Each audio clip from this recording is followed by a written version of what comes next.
Уважаеми зрители, следващият ни артикул в нашия търг е предоставен любезно от Маги Джановарова, която в момента е на телефонната ни линия. Здравей, Маги! Здравейте! Как си?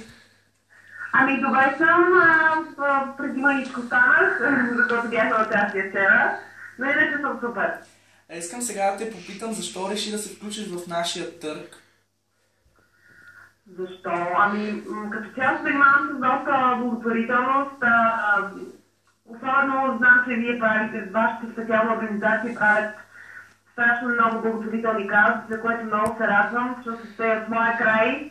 И виждам, че страшно много приемате нещата при сърце и ги правите от сърце, което много ме радва и с каквото мога да помогна аз, знаете, че винаги съм за среща. Да, благодарим ти за милите думи и за всичко, което правиш за нас. А сега ще помолим да призовеш всички твои фенове и не само да участват в този търг и да помогнат на Ради.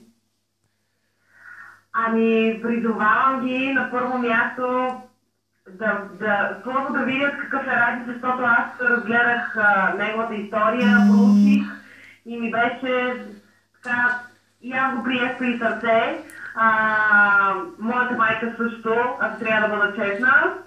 Призовавам наистина моите фенове и не само всички хора, които в момента ме чуват, да му подадат ръка, защото не е толкова трудно да помагаме на хора в беда, тъй като знаем, че държавата не е успяла да помогне на всички, така че мисля, че е напълно нормално ние сами да си помагаме и няма да ни коства много, ако всеки един отдели по малко.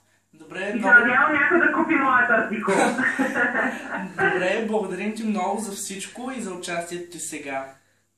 Аз ви благодаря много и много успехи и пожелавам на всички. Бъдете здрави! Благодарим.